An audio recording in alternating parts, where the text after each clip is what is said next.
마가복음 10장 1절부터 12절까지 마가복음 10장 1절부터 12절까지 함께 교독하겠습니다. 마가복음 10장 1절부터 12절까지 신약성경 70페이지에 있습니다. 마가복음 10장 1절부터 12절까지 마가복음 10장 1절부터 12절까지 한 절씩 교독하겠습니다. 교독합니다. 예수께서 거기서 떠나 유대지경과 요단강 건너편으로 가시니 무리가 다시 모여 들거늘 예수께서 다시 전례대로 가르치시더니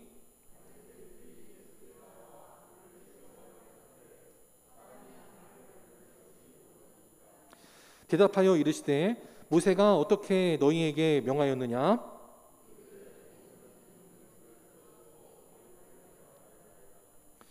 예수께서 그들에게 이르시되 너희 마음이 완악함으로 말미암아 이 명령을 기록하였거니와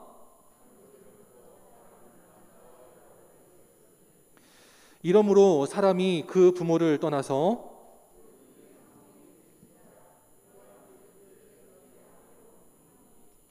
그러므로 하나님이 짝지어 주신 것을 사람이 나누지 못할지니라 하시더라. 이르시되 누구든지 그 아내를 버리고 다른 데에 장가드는 자는 본처에게 간음을 행함이요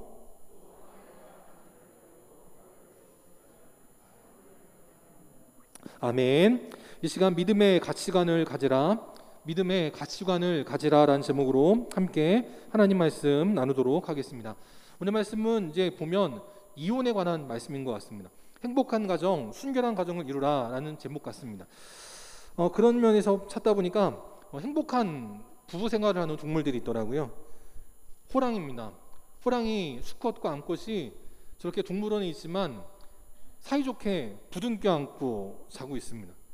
여러분도 다 주무실 때 저렇게 주무시죠? 남녀가 사랑해서 남편과 아내가 저렇게 서로 꼭 껴안고 주무시죠? 저 저렇게 해봤는데 힘들더라고요. 팔도 아프고 불편하기도 하고 또 코를 골기도 하고 또 누군가 한 사람이 일어나면 또 옆 사람이 깨기도 하고 불편하더라고요. 근데도 호랑이들은 저렇게 사이좋게 부둥켜 안고 단잠을 자고 있습니다. 또 수컷 호랑이가 사냥을 하고 갔는지 뭐라고 갔는지 열심히 일하고 온 다음에 옆에 누워있는 암컷 아내 호랑이에게 몸을 누입니다. 그러니까 아내가 어떻게 해요?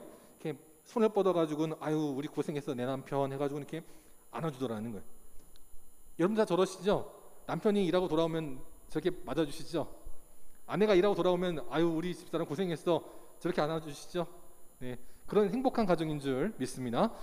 그래가지고 옆 칸에 있던 그 수컷 호랑이가 이거 본 거예요. 아, 저 호랑이 부부는 저렇게 사이가 좋은데 나도 좀 저랬으면 좋겠다 해가지고는 수컷 호랑이가 자기도 암컷 호랑이에게 몸을 누입니다. 어떻게 해요? 도망가 버리는 거예요. 좀 나 피곤한데 안마 좀 해주고 나 좀 이렇게 좀 위로해주지 해가지고 이렇게 왔더니 아내가 그걸 알고서 귀신같이 싹 도망가 버리는 거예요. 저러면 될까요? 안 될까요? 안 되겠죠. 그리고는 이러고 끝나면 그나마 다행인데 문제는 그 다음입니다. 아내가요 남편을 쥐잡듯 잡는 거예요. 아니 짐승도 못 잡아놓고서는 뭐 나한테 이게 뭘 해준 게 뭐 있다고 나한테 이러냐고. 아내가 그냥 남편을 그냥 막 쥐잡듯 막 잡는 거예요. 저러면 될까요? 안 될까요? 안 됩니다. 또 부부 생활뿐만 아니고요. 교회 생활도 마찬가지인 거예요. 때로는 좀 힘들고 어려운 게 있어도 때로 내 맘 같지 않아도요. 열심히 일하면 아유 고생했어 이렇게 안아줄 수 있고 품어줄 수 있어야 되는 거고요. 좀 못마땅해도 때로는 냄새가 나도 때로는 좀 뭐해도 아유 고생했어 해줘야지 저렇게 피해버리고 저렇게 그냥 구석에 몰아놓고 쥐잡듯 하면 행복한 가정이 될 수 없다는 거예요. 오늘 말씀을 통해서 우리 함께 신앙생활에 참된 제자의 모습을 살펴보겠지만 저 호랑이 부부처럼 서로 사랑하는 우리 영광교회 모든 성도들 될 수 있기를 주님의 이름으로 축복합니다. 우리가 지난주까지 마가복음 9장을 살펴봤습니다. 마가복음 9장에서는 기적의 사건도 있었지만 본질적인 내용이 뭐였냐면 제자의 덕목에 대해서 말씀하셨습니다. 제자는 뭐냐? 믿음과 기도를 해야 된다라는 거예요.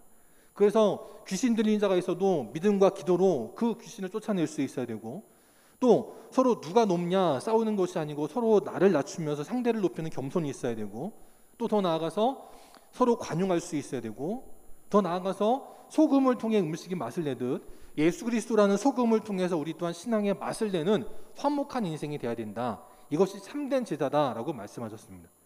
이제 그러고 나서 이제 10장으로 넘어왔는데 오늘 말씀에서는 이혼에 대해서 말씀합니다. 또 다음 주에 말씀해 보면 어린아이를 데려다가 이 어린아이 같이 되지 않으면 안 된다라고 말씀하면서 어린아이에 대해서 말씀을 하세요. 그럼 이것을 뭐냐? 그래서 우리가 5월 같은 경우에 가정의 달을 맞이할 때 보통 마가복음 10장과 그와 비슷한 평행 본문들을 가지고 설교를 많이 합니다. 이혼하지 말아라. 뭐 아이들을 대할 때 이렇게 대해라. 한단 말이죠. 근데 과연 주님이 그것만을 말씀하신 것이냐? 그건 그렇지 않다는 거예요. 예수님께서 마가복음 10장에서 이혼에 대해서 말씀하시고 어린아이들에 대해서 말씀하신 이유는 뭐냐? 가치관과 기준에 대해서 말씀하셨다는 거예요. 함께 오늘 말씀 살펴보도록 하겠습니다. 먼저 1절 다시 보면 1절에 보니까 예수님께서 거기를 떠났다라고 말씀하십니다. 예수님의 집과 동네를 떠나서 유다 지경과 그 요단강의 건너편으로 가셨다는 거예요. 이방 땅으로 가셨다는 겁니다. 그런데도 어떻게 돼요? 예수님은 다시 전례대로 가르치시더니라고 말씀하는 거예요. 예수님이 당신의 고향, 당신의 집에 계셨는데 바리새인들이 찾아와가지고는 시비를 겁니다. 또 제자들은 예수님의 뜻도 모르고 예수님이 가르침도 모르고 지멋대로 막 한단 말이죠. 그럴 때 예수님이 속상할 수도 있고 짜증날 수도 있고 답답할 수도 있어요. 아이 다 필요 없네. 3년 동안 가르쳐봐야 아무 의미 없네. 그럴 수 있단 말이죠. 근데 예수님은 그럼에도 불구하고 다시 전례대로 가르치시고 기도하시고 예배하시고는 그런 귀한 사역을 놓지 않았다는 거예요. 우리 제자들이 가져야 될, 성도들이 가져야 될 덕목이 뭐냐? 오늘 이 말씀이라는 거예요. 다시가 중요하다는 겁니다. 때로는 힘들고 어려워도 포기하지 않고 다시 하는 것이 필요하다는 거예요. 그럴 때 참된 제자가 될 수 있는데 먼저 우리는 어떻게 되느냐? 신앙생활할 때 결코 우리가 걸어가는 길은 꽃길이 아니라는 거예요. 순탄한 길이 아니라는 것을 늘 명심해야 되는 겁니다. 왜냐? 마귀는 매우 집요하기 때문이라는 거예요.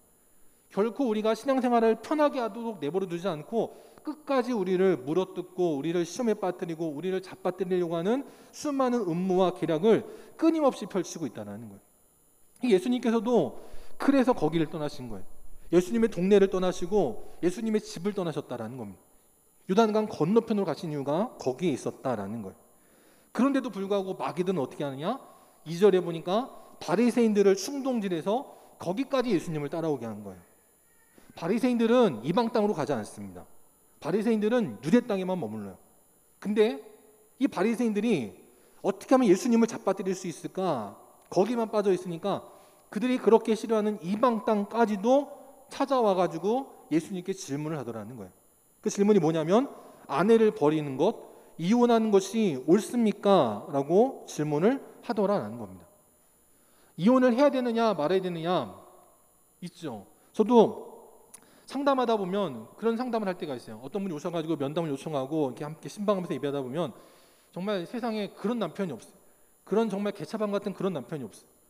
정말 아내가 그렇게 못돼 먹은 악처 같은 아내가 없어요.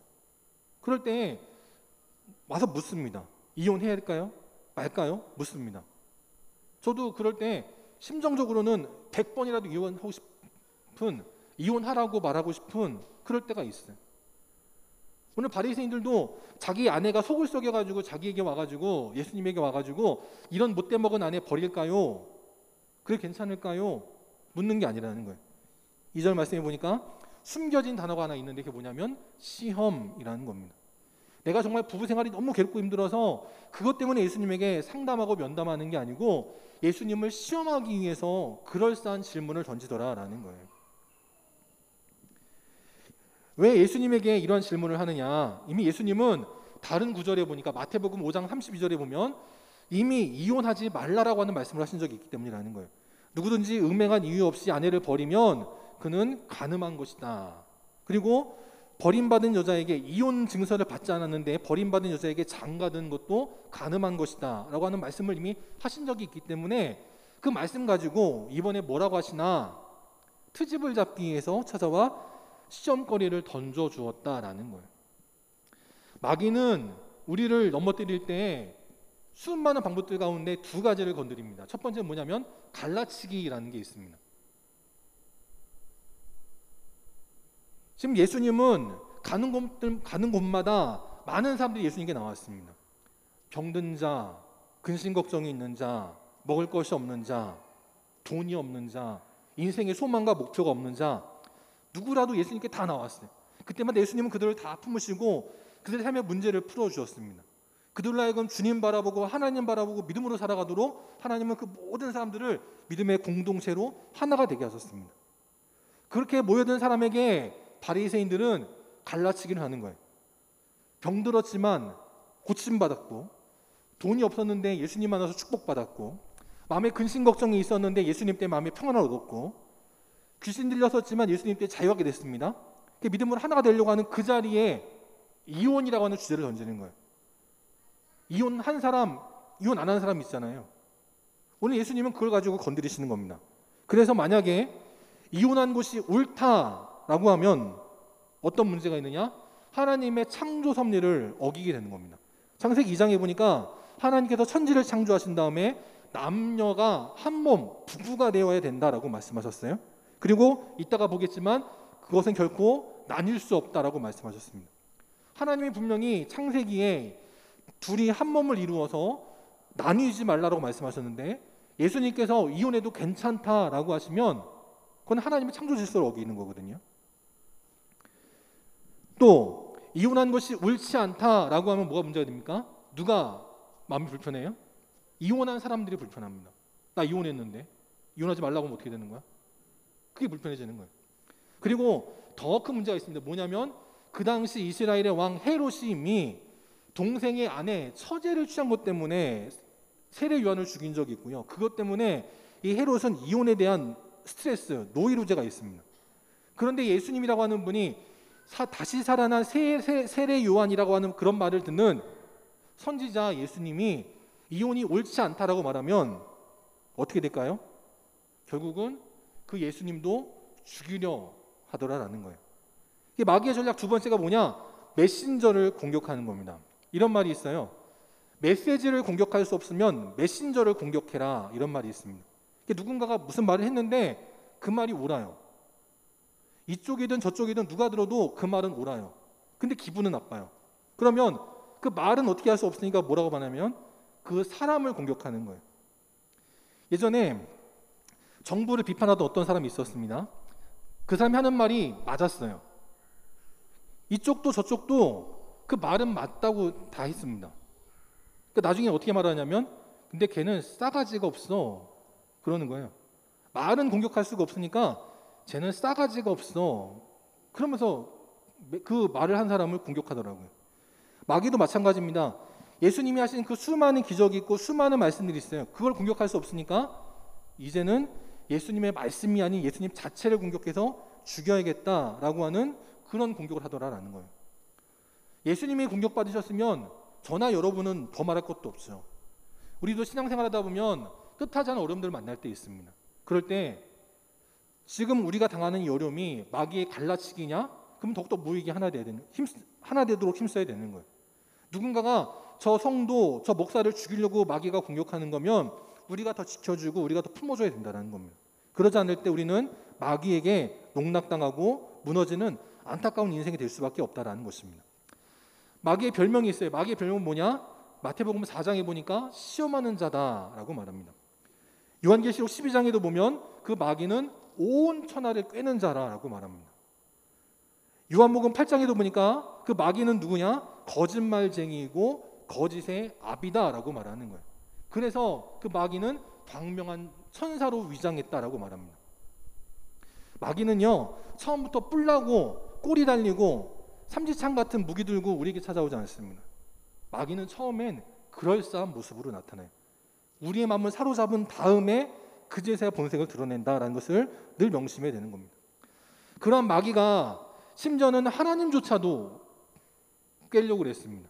하나님조차도 거짓말로 잡아뜨리려고 했습니다. 욥기 1장 9절에 보니까, 요가 아니고 욥기 1장 9절에 보니까 사탄이 예수님께 이렇게 말합니다.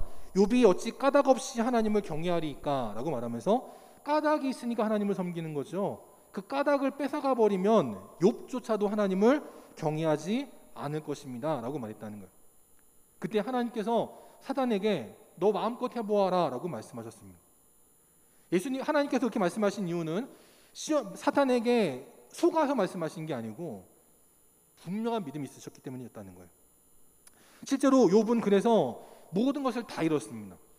돈도, 재산도, 자녀도, 심지어 아내도 모든 걸 다 잃었어요. 그런데 그때 욥이 했던 발언이 뭡니까? 욥 1장 21절에 보니까 그는 이렇게 말합니다. 함께 읽겠습니다. 시작.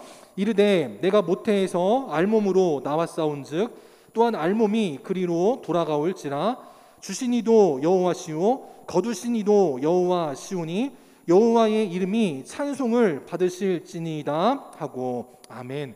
그럼 뭐라고 말해요? 내가 한때는 부자였지만 지금 빈털터리가 됐습니다. 그럼 많은 사람들은 저 사람 저주받았구만, 뭔가 죄를 지었구만, 그렇게 말할 때 나는 알몸에서 왔는데 내가 알몸이 돼서 죽는 게 뭐가 어땠다고? 주신 이도 하나님이시니 거두신 이도 하나님이시지. 나는 내가 잘 나갈 때만 하나님 할렐루야 하지 않을 것이고 내가 어려울 때에도 나는 언제나 하나님의 이름을 찬송할 것이야 라고 고백했다는 거예요. 그럴 때 어떤 일이 벌어집니까? 욥이 범죄하지 않았다라고 말해요. 그 범죄는 뭐냐면 원망이라는 겁니다. 우리도 마찬가지, 우리도 마귀가 우리에게 주는 꺼리들이 있어요. 그 꺼리들에게 넘어가서 원망하면 어떻게 돼요? 우리도 결국은 범죄한 것과 마찬가지라는 것입니다. 영광계 믿는 성도들을 기억하여서 마귀는 항상 우리를 넘어뜨리려고 합니다. 우리를 시험하려고 합니다. 처음엔 뭔가 그럴듯해 보이지만 시간이 지나놓고 나면 그것은 마귀의 시험거리였구나 알게 되는 것들이 있다는 거예요. 그럴 때 우리는 마귀에게 넘어지지 않고 욥과 같이 한결같은 믿음으로 나아가야 될 줄 믿습니다. 왜냐? 이사야서 26장에 보니까 주께서 심지가 견고한 자를 평강하고 평강하도록 지켜주시기 때문이라는 거예요. 왜냐? 바로 주님을 신뢰하기 때문이라는 겁니다. 오늘도 마귀가 우리에게 이렇게 저렇게 시험거리를 던져준다 할지라도 우린 거기에 넘어가면 안 된다는 거예요. 항상 주님을 신뢰해야 되는 거예요. 제가 우리 막내 데리고 처음에 지하 새벽 예배실 내려가지고 놀았던 적이 있습니다. 거기 가면 이제 미끄럼틀도 있고 하니까 막내 셋째를 데리고 이제 놀러 간 적이 있거든요. 셋째가 처음에 이제 교회 와가지고 그때 아무것도 모를 때 이제 좀 뭔가 이렇게 좀 아장아장 걷고 그럴 때 이제 셋째를 데리고 이제 이렇게 새벽 예배실 내려갔는데 주중에 평소에는 이제 교회가 깜깜하잖아요. 사택이 나와가지고 이렇게 딱 들어설 때부터 여기가 깜깜하니까 뭔가 이상한 거예요. 평소에 우리 막내가 봤던 그 예배당은 항상 이렇게 불이 켜져 있는 것만 예배 시간에 봤기 때문에 깜깜하면 뭔가 이게 얘가 어색해하더라고요. 딱 나왔을 때부터도 제가 안고 나왔지만 뭔가 좀 이렇게 어색해하는 거예요. 근데 걔를 데리고 지하로 내려갑니다. 근데 지하는 어때요? 더 깜깜해요. 근데 얘를 데리고 내려가요. 새벽 예배실 더 깜깜해요. 얘가 더 그런 그 애를 데리고 내려가요. 그 불을 킵니다. 미끄럼틀을 끄네요. 걔 미끄럼틀 한번 태워줬어요. 그때 걔의 표정이 어땠을까요? 아, 신세계. 이런 곳이 있었나. 그 전에 보았던 새벽 예배 시간 너무 다른 모습을 보게 되는 거예요. 애가 처음에는 불안하고 염려가 돼도 울지 않는 이유가 뭡니까? 아빠를 신뢰하는 마음이 있는 거예요. 여러분에게도 그런 믿음이 있습니까? 내가 걸어가는 길이 환한 빛은 아닐 수 있어요. 내가 걸어가는 길이 익숙한 길은 아닐 수 있어요. 근데 신뢰하는 거예요. 믿고 나아가면 우리 하나님께서, 우리 아버지께서 결코 우리를 망하는 길로 인도하지 않을 줄 믿습니다. 우리 어떻게 되느냐? 이사야서 26장 7절 그 다음 절에 보니까 의인의 길은 정직하게 되고 모든 첩경들이 평탄하게 된다라고 말씀하십니다. 지금 코로나 때문에 어려움이 있습니다. 또 지금 우리 강원도에서 그 양양과 정선에 큰 불이 나서 어려움 당하고 있습니다. 이런저런 일들을 보면 참 답답하고 힘든 일이 있지만 그 모든 첩경들을 우리 하나님께서 반드시 평탄하게 하실 줄 믿습니다. 그래서 우리 어떻게 되느냐? 우리의 삶에 어떠한 시험거리가 있고 어떠한 첩경이 있을지라도 우리는 예수님을 기준으로 삼아야 된다라는 거예요. 마귀가 바리새인들을 충동질해서 예수님에게 시험거리를 던져줬습니다. 이렇게 말해도 문제가 되고 저렇게 말해도 문제가 될 시험거리를 던져준 거예요. 근데 예수님은 당신이 스스로 문제를 풀려 하지 않았습니다. 예수님은 어떻게 하시느냐? 3절에 보니까 뭐라고 답을 하셨냐? 모세는 어떻게 너희에게 명했지? 라고 하셨습니다. 예수님께서 내 생각에는 이게 옳고 저게 틀렸어 라고 말씀하지 않으시고 모세는 어떻게 했지? 라고 했다는 거예요. 왜냐? 유대인들의 삶의 기준은 모세였기 때문이라는 겁니다. 그럼 현재를 살아가는 우리의 삶의 기준은 무엇이 되어야 되는가? 예수님이 되어야 한다라는 것입니다. 우리 기독교인들을 세상 사람들이 약간 조롱하는 투로 말할 때 뭐라 그래요? 예수쟁이라고 말합니다. 예수쟁이는 뭐 하는 사람들이에요? 예수님 같은 사람들을 예수쟁이라고 하는 거 아니겠습니까? 그럼 우리가 삶을 살아갈 때 모든 삶의 기준이 예수님이라면 어떻게 하셨을까라는 생각을 가지고 해야 된다는 거예요. 예수님이 이렇게 하셨나 저렇게 하셨나? 어떻게 하면 예수님과 같은 삶이지? 그것을 늘 돌아볼 때 우리는 참된 제자의 삶을 살아갈 수 있다는 것입니다. 먼저 모세의 기준을 말하기 전에 탈무드를 보겠습니다. 이스라엘 사람들이 유대인들이 겪었던 삶의 모든 것들을 모아놓은 책 탈무드에 보면 이혼할 때 이러이러할 때 이혼하라라고 말합니다. 아이를 낳지 못할 때 이혼하라고 말합니다. 시부모님에게 나쁜 말을 했을 때 이혼하라고 말하고, 외간 남자와 대화할 때 이혼하라 그러고, 음식을 제대로 못했을 때 이혼하라라고 말합니다. 요즘 세상에 이거 적용하면 난리 나겠죠. 어쨌든 그 당시에는 그랬다라는 거예요. 왜냐, 그 당시에 전쟁이 워낙 많았기 때문에 남자들의 수는 적고 여자들 수가 많았기 때문에 워낙 많은 남자들이 데리고 살다 보니까 이런 좀 현재 관점에서 보면 이해할 수 없는 그런 이혼 사유들이 많이 있었다는 겁니다. 근데 제가 볼 때 이것 말고도 많이 있지만 한 가지 진짜 웃겼던 이혼 사유가 뭐가 있냐면, 밖에서 여자가 머리를 풀었을 때라고 말합니다. 여기 머리 푸신 분들 많으신데, 그 당시에는요, 여자가 밖에서 머리를 풀면 이혼 사유가 됐습니다. 그래서 중동 지역에 가면 지금도 여자들 어떻게 해요? 히잡, 차도르, 부르카, 이게 명칭들이 많이 있던데, 내 몸을 어디까지 가르느냐에 따라서 히잡, 부르카, 차도르 이렇게 명칭이 달라지더라고요. 중동 지역의 사람들은 저렇게 몸을 다 가리고 생활합니다. 햇볕이 뜨거워서 그런 것도 있는데, 또 한 가지 이유는 뭐가 있냐면 미모 때문에 그래요. 그 중동 지역 유대인이든 사우디아라비아든 어디든 간에 중동 지역 여인들을 보면 눈빛부터가 좀 약간 다릅니다. 동양 사람들하고 좀 달라요. 눈이 좀 뭔가 좀 다릅니다.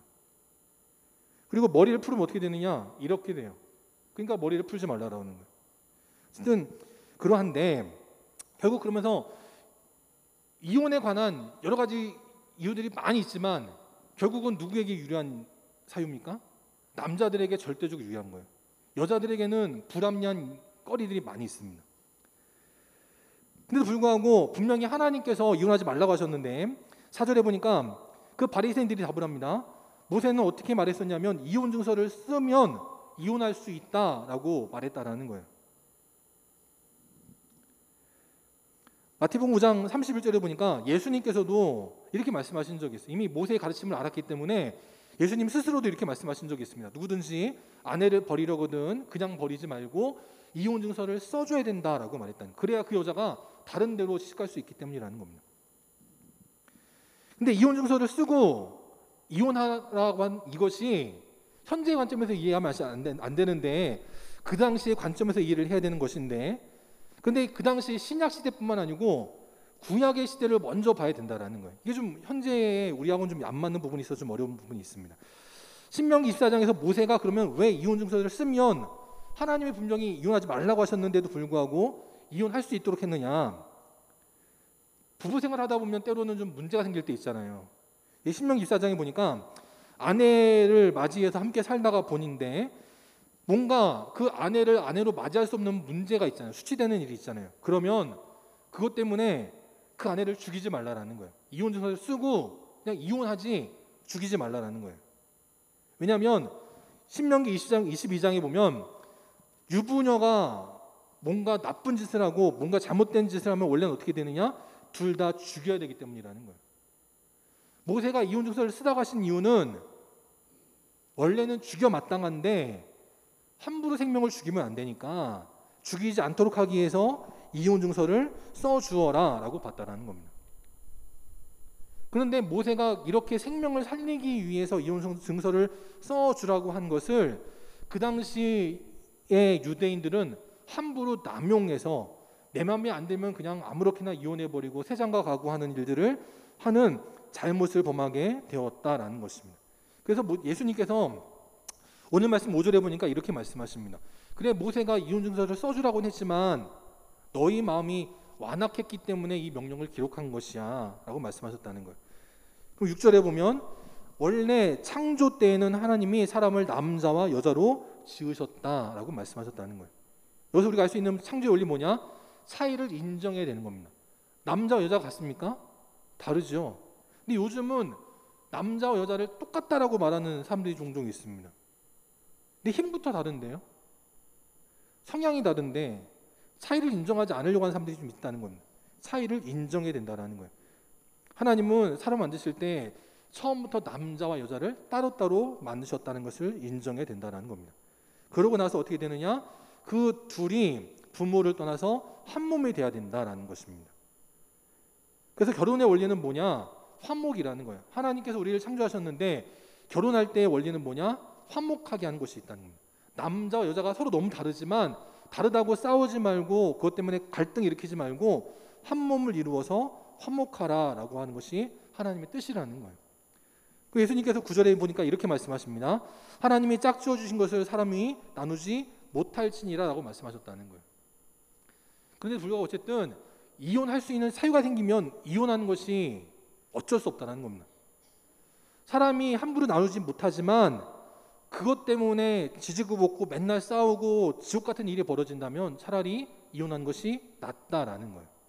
그래서 오늘 말씀을 보면서도 나는 이혼했는데 이혼 안 했는데 그거 갖고 시시비비를 따질 필요가 없다는 겁니다. 오늘 예수님께서 이혼에 관해서 말씀하신 이유는 우리의 삶의 기준이 무엇냐는 것을 분명하게 하도록 하기 위해서 하셨다는 거예요. 혹시 허리 불편하시면 일어나셔도 괜찮고 서서 걸어 다니셔도 괜찮습니다. 현재에 보면 말도 안 되는 판결들이 많이 있습니다. 일반인이 하루 감옥에 가면 노역을 하는데 노역할 때 일당이 5만 원이라고 하더라고요. 만약에 벌금을 245억 원을 받았으면 몇 년을 일해야 되냐면 49만 년. 그렇죠. 49만 일, 1342년을 일해야 245억 원을 일반인이 갚을 수 있다고 말합니다. 평생 못 갚는다는 얘기죠. 노역을 통해서는. 근데 2014년도에 어떤 기업의 회장이 벌금을 맞았습니다. 245억 원을 내야 됩니다. 근데 그게 내기 싫으니까 감옥에 갔어요. 그랬더니 재판장이 뭐라고 판결을 내렸냐면 기업 회장의 하루 노역비는 5억 원이다 라고 해준 겁니다. 그래서 245억 원을 며칠 동안 감옥에 있으면 되냐면 49일 동안 있으면 되는 거예요. 일반인이면 1342년을 감옥에 있어야 되는데 기업의 회장은 49일만 있으면 된다라고 판결을 내려준 겁니다. 2014년도에 있었던 일이에요. 또 어떤 마약 사범은 마약을 했는데 징역 2년 6개월이 나왔고 원래는 감옥에 가야 마땅한데 집행유예를 3년 받았습니다. 보통 일반인들이 마약을 하면 만약에 제가 실수라도 어쨌든 간에 마약을 하면 제 감옥에 한 4, 5년 가야 되거든요. 근데 힘 있는 사람들은 집행유예로 풀려나는 거예요. 왜 그러냐? 그것도 2014년도에 있었던 기사인데 2억을 주면 무죄가 되는 겁니다. 돈 있는 사람들은 2억만 주면 무죄를 받을 수 있는 거예요. 그러니까 기업 회장도 249억 원의 벌금을 내야 되는데 49일만 감옥에 가 있으면 그냥 끝나버리는 겁니다. 그래서 이런 말이 있죠. 무전유죄, 유전무죄라는 말이 있습니다. 이게 현재를 살아가는 사람들의 기준이라는 거예요. 누구나 다 성공하려고 합니다. 내가 성공하면 나도 저런 짓을 저질러도 문제가 되지 않으니까. 근데 주님은 그것을 옳지 않다라고 말씀하시는 거예요. 그 당시에 모든 남자들이 자기가 그냥 땡기는 대로 함부로 결혼했다가 함부로 이혼했다가 이 여자 취했다가 저 여자 취했다가 그러고 살아갑니다. 예수님은 그게 옳지 않다고 말씀하시는 거예요. 그 당시의 가치관과는 전혀 다른 말씀을 하고 계셨다라는 것입니다. 예수님을 똑 닮은 예수님의 진짜 제자 사도 바울이 있습니다. 사도 바울이 이렇게 말을 했어요. 자신은 자기가 지금까지 한 일은 다 잊어버리고 앞에 있는 것을 잡으려고 표대를 향하고 부름의 상을 위하여서 달려간다라고 말했습니다. 세상의 사람들은 내가 그동안 이렇게 많은 일들을 했어. 뒤의 것을 생각하는데 과거의 것을 생각하는데 예수님도 그렇고 예수님의 진짜 제자였던 사도 바울도 그렇고 앞을 바라본다라고 말씀하고 있는 거예요. 우리 영광교회 믿음의 성도들은 지나온 날들을 회상하며 살아가십니까? 아니면 앞으로 우리에게 찾아올 미래를 바라보시면서 기도하며 나가십니까? 영광교회 믿음의 성도들은 세상이 한다고 남들처럼 똑같이 살아가는 인생들이 아니라 때로는 남과 다르고 그것 때문에 갈등이 있고 마찰이 있을지라도 진정한 주님의 가치관과 기준을 붙들고 살아가는 참된 주님의 제자들이 될 수 있기를 바랍니다. 세 번째, 그럴 때 어떤 일이 벌어지냐? 주님은 믿음으로 우리를 완전케 하신다라는 거예요. 예수님께서 이혼에 관해서 금지하는 것 같은 말씀을 하셨습니다. 그랬더니 제자들이 집에 와서 뭐라 말하냐면 다시 글에 대해서 이야기를 하는데, 선생님, 랍비요, 예수님, 그럼 우리가 차라리 장가들지 않는 게 좋겠습니다 라고 말했다는 거예요. 뭔가 좀 뚱딴지 같은 이야기입니다. 근데 그렇게 말한 이유가 있어요. 왜냐하면 제자들도 그 당시 보통 남자들이 하는 것처럼 마음에 안 들면 그냥 이혼서를 써서 이혼해버리고 또 다른 여자를 만나고자 하는 마음이 있었기 때문이라는 거예요. 예수님께서 그러면 안 돼 라고 말씀하시니까 아예 그러면 차라리 장가 안 가는 게 낫겠네요. 정말 말도 안 되는 소리를 하는 거죠. 저도 자녀들 키우고, 물론 저도 어렸을 때 그랬지만 저도 자녀를 키우다 보면 그럴 때 있어요. 좀 잘하라고 무슨 얘기를 하면 아예 나 안 해. 그럴 때 있거든요. 좀 잘하라고 이야기했으면 그래 더 잘해야지 하고 받아들여야 되는데, 뭔가 좀 잘하라고 한마디를 하면 에이 나 그런 소리 들을 바에 안 할 거야. 그만큼 어리석은 게 어디 있어요? 제자들은 정말 너무나 엉터리 같은 인생들이었습니다. 9장에서도 10장에서도 계속되는 수많은 일들을 보면 정말 제자들은 그렇게 모질이 같은 인생들이 없어요. 예수님은 그러한 제자들에게 화내지 않습니다. 근데 이렇게 말씀하세요. 누구든지 아내를 버리고 다른 데 장가드는 자는 간음을 한 것과 같다라고 말씀하십니다. 12절에 보면 또 아내가 남편을 버리고 다른 데로 시집가면 그 여자도 간음을 행한 것과 같다라고 말씀하십니다. 당연한 소리를 예수님도 2절에 걸쳐서 반복하십니다. 근데 그런 이유가 있다라는 거예요. 예수님 여기서 말씀하시는 아내가 남편을 버리는 것, 남편이 아내를 버리는 것, 이것은 단순하게 부부 생활을 말하는 게 아니고 신앙생활을 말씀하고 있다라는 것입니다. 나를 버리고 다른 데로 가는 사람들은 배교한 것과 마찬가지다라는 것을 예수님이 말씀하고 계시는 거예요. 그 다른 데를 사랑해서 떠난 사람 누가 있느냐? 디모데후서 4장 10절에 보니까 데마가 있습니다. 이 데마는 주님을 따르던 사람이었는데 주님을 따르다가 갑자기 세상이 마음에 들어가지고 세상을 사랑해서 주님을 버리고 다른 데로 갔다는 거예요. 그레스게, 디도 마찬가지였다는 겁니다. 이런 사람들 모두가 배교한 것이고 모두가 예수님을 떠나 간음한 것과 마찬가지다라는 것을 말씀하고 있습니다. 그런데 바로 이어서 뜻밖의 사람을 말합니다. 누구를 말하느냐? 바로 마가를 말씀하고 있습니다. 오늘 마가복음을 기록한 그 마가를 말씀하고 있어요. 그는 나의 일에 유익하다라고 말씀하셨어요. 이 마가가 처음부터 사도 바울의 일에 유익했느냐? 그렇지 않다는 겁니다. 바로 사도행전 15장에 보니까, 죄송합니다. 사도행전 15장에 보면 바울이 바나바와 심히 다툰 적이 있습니다. 왜냐? 선교 여행을 하던 중에 자기를 떠나 다른 데로 도망간 사람이 있었기 때문이라는 거예요. 한 번 도망간 놈 나는 또다시 데리고 일할 수 없어. 그럼 자기의 영혼의 단짝이었던 바나바와 심히 다투어서 서로 나뉘어지게 됩니다. 그 바나바는 사도행전 15장 이후로 다시는 나오지 않아요. 그때 그 바나바가 데리고 간 사람이 누구냐? 마가였다라는 겁니다. 마가도 처음엔 주님을 떠나서 간음한 것처럼 배교했던 인생이었습니다. 그런데 그랬던 마가가 시간이 지나니까 나중에는 믿음의 자리로 돌아와서 끝까지 주님 앞에 충성할 때 그렇게 바울이 싫어했던 사람이 나중에는 나의 일에 유익한 자라고 하는 믿음의 역전이 나타나게 되었다라는 거예요. 우리는 부부 생활할 때 보통 그럽니다. 바람 피기만 해봐, 끝이야, 이런 말 하잖아요. 저도 만약에 집사람이 바람 피면 저도 같이 못 살 것 같아요. 집사람은 그러더라고요. 다른 여자 만나기만 해봐, 만나도 되는데 만나면 끝이야, 이런 말을 하거든요. 그런데 예수님은 이렇게 말씀하십니다. 너를 정죄하지 않겠다라고 말씀하시면서 내 다시는 죄를 범하지 말라라고 말씀하시더라는 거예요. 여기에 우리 주님의 사랑이 있고 은혜가 있는 겁니다. 세상의 사람들은 한 번 실수하면 끝인데 우리 주님은 실수했어도 죄를 범했어도 그것 때문에 너를 죄인이야 라고 말하지 않지만 다시는 죄를 범하지 말라라고 말씀하셨다는 거예요. 그 주님이 창세 때부터 그렇고 신약시대에도 그렇고 현재에도 어떠하시냐? 영원토록 동일하시다라고 말씀합니다. 누구나 신앙생활하다가 넘어질 수 있어요. 실수할 수 있습니다. 죄를 지을 수 있어요.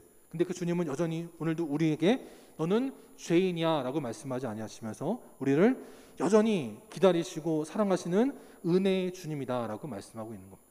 주님만 그러하시냐? 말라기 3장 6절에 보면 우리 하나님 아버지도 변하지 아니하시는 분이다라고 말씀해요. 우리를 언제나 사랑하시면서 우리를 기다리시는 탕자가 돌아오기를 동구 밖에 나가 기다렸던 그 아버지 마음처럼 우리를 기다리시는 변치 않는 분이시다라고 말씀합니다. 그래서 우리에게 이렇게 당부합니다. 우리를 여기까지 인도했던 자들을 보라는 거예요. 그들의 행실의 결말을 보라는 것입니다. 어떠한 목사든 어떠한 장로든 어떠한 교인이든 누구든 간에 그들의 삶의 마지막을 보라는 거예요. 끝까지 주님을 따랐던 자들의 마지막을 보면서 우리 또한 그 믿음을 본받으라라고 말씀합니다. 누구나 신앙생활 처음엔 잘할 수 있습니다. 근데 마지막까지 잘하는 게 중요해요. 누군가가 저를 보고 신앙생활 열심히 하겠다라는 도전을 받을 수 있잖아요. 근데 제가 갑자기 어느 날 헷가닥 해가지고는 돈에 손을 대고 여자에게 손을 대면 어떻게 되겠어요? 그 교인이 낙심해서 떠나가게 되는 거 아니겠습니까? 여러분도 마찬가지예요. 내가 저 장로님처럼 돼야지. 내가 저 권사님처럼 돼야지.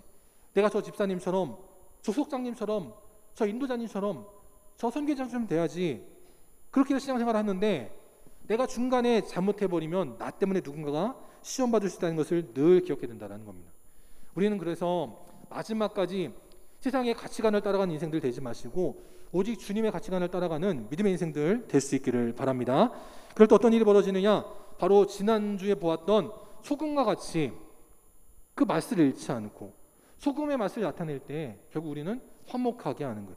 위로는 하나님과 세상의 사람들을 화목하게 하고 옆으로는 나의 교인들과 세상의 사람들을 화목하게 하고 그렇게 믿음의 빛을 발할 때 살맛 나는 교회, 살맛 나는 성도들이 되게 하실 줄 믿습니다. 다시 오늘 1절 말씀으로 돌아가면 주님은 다시 돌아오셨어요. 낙심하고 절망하고 아무리 가르쳐도 깨닫지 못하는 그 어리석은 제자들을 보실 때 예수님은 실망하지 않고 다시 전례대로 가르치셨더라라고 말씀합니다. 지난주에 제가 꼭 그런 뜻은 아니었지만 집사람이 이제 예배 끝나고 저한테 그러더라고요. 왜 그렇게 우울한 말을 하냐고 그런 얘기를 하는 거예요. 저는 그냥 솔직하게 얘기했을 뿐이고 저는 그렇지만 기도하자는 뜻이었는데 아무래도 그 마지막이 좀 그랬던 것 같습니다. 그래서 어쨌든 왜 이렇게 우리 교인들이 자꾸 힘들어하나 어려움당하나 그런 부분도 있지만 결국 마지막은 다시 기도하자는 뜻이었거든요. 근데 기도하는데 지난 수요일에 우리 원경원 선생님이 문자를 하나 보내셨어요. 그 혜주가 합격했다라는 문자였습니다. 얼마나 감사한지 몰라요. 저도 그렇고 우리 성도님들도 그렇고 함께 기도해 주시니까 결국은 그 딸이 합격을 한 거 아니겠습니까? 그걸 보면서 또 다른 분들이 생각이 나는 거예요. 저분은 합격했는데 누구는 떠오르는 거예요. 그럴 때 어떻게 해야 돼요? 우리는 또다시 기도해야 되는 겁니다. 그럴 때 우리에게 참된 소금 대신에 예수님이 우리에게 찾아오실 줄 믿습니다. 그럴 때 우리를 통해서 결국은 화목하게 되어지고 진짜 교회 같은 진짜 신앙생활 같은 하나님의 기쁨이 임하게 될 줄 믿습니다. 이제 코로나도 이제 백신이 접종이 되고 또 치료제가 이제 승인이 됐어서 이제 나중에 나오기 시작하면 결국 우리는 조금씩 나아지는 삶을 살 거예요. 그때 전 여러분들과 이런 걸 하고 싶어요. 많은 일들이 있지만 또 하나는 뭐가 있냐면 제가 그동안 요리를 이것저것 한다고 그랬는데 도대체 무슨 대단한 요리를 하길래 저러냐 그런 궁금증이 있으실 거 아니에요? 나중에 그래서 여러분들 속회가 이게 좀 잘 코로나가 끝나면 속별로 모여서 좀 같이 밥을 먹고 싶습니다. 그때 제가 고기를 구워 드릴게요. 과연 어떻게 고기를 굽길래 맨날 저런 소리를 하냐 드셔보시면 우리 딸이 하는 말이 있거든요. 우리 아들이 하는 말이 있어요. 아빠가 굽는 고기가 최고야 이런 말을 합니다. 제가 맛있게 구워 드릴게요. 그 다음에 제가 지난주에 마법의 가루를 썼다고 그랬잖아요. 그 집사람이 그러는 거예요. 진짜 썼어? 그러는 거예요. 그래서 아니야 안 썼어 하면서 다시 미역국을 또 다시 끓여줬어요. 다시 끓였습니다.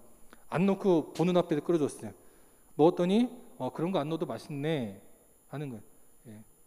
목사가 우리 성도님들에게 마법의 가루를 쓰지 않아도 맛있는 미역국을 대접하겠습니다. 그때까지 우리 성도들 주님 바라보시고 나아가시길 바랍니다. 그럴 때 우리는 참된 주님의 제자가 될 줄 믿습니다.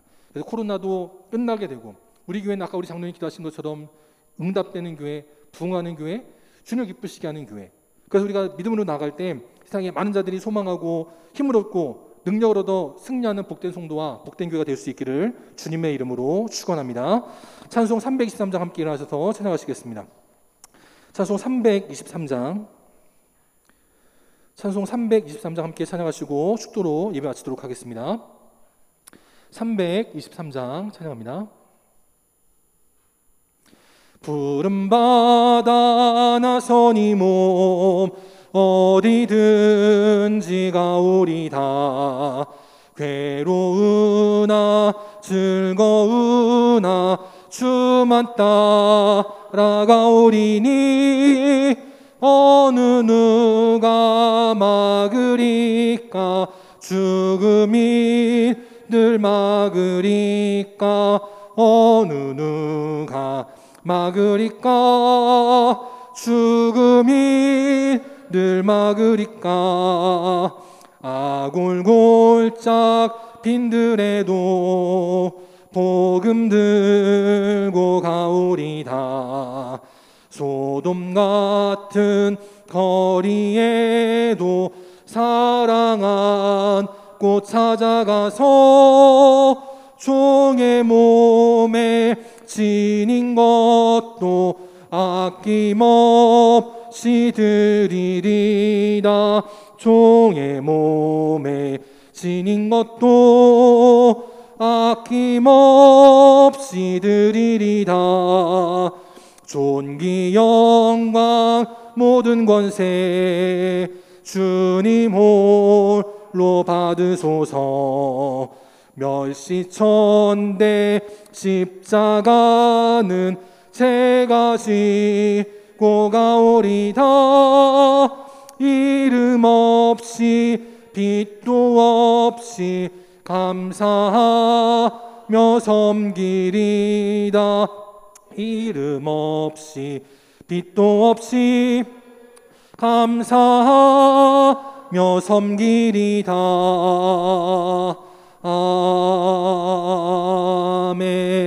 아멘. 기도하시겠습니다. 지금은 우리 주 예수 그리스도의 은혜와 하나님 아버지의 끝이 없는 사랑하심과 성령님의 함께하시고 교통하시고 인도하심이 오늘도 세상의 가치관이 아닌 주님의 가치관을 따라 믿음으로 승리하는 삶을 살아가길 원하는, 그 가정을 화목하게 하고 이 땅을 화목하게 하고 하나님의 역사를 이뤄나가길 원하는 우리 모든 믿음의 성도들 머리 위에, 또 그 가정과 직장과 사랑하는 주의 자녀들 머리 위에, 또 나라를 지키는 국군 장병과 또 방역에 힘쓰고 있는 모든 의료진들과 모든 공무원들 위에, 또 이제 새롭게 대학에 입학하여 새로운 학창 생활을 시작할 우리 귀한 믿음의 딸 위에, 또한 새롭게 준비하는 모든 시험을 앞두고 있는, 또 모든 계획을 준비하고 있는 사랑하는 모든 복된 자녀들 머리 위에, 또 오랜만에 교회 나오신 우리 이삼례 권사님 위에, 또 주님 앞에 나오기를 원하지만 이런저런 이유로 나오지 못한 모든 안타까운 심령들 머리 위에 이제부터 영원토록 함께 계시기를 간절히 축원하옵나이다. 아멘.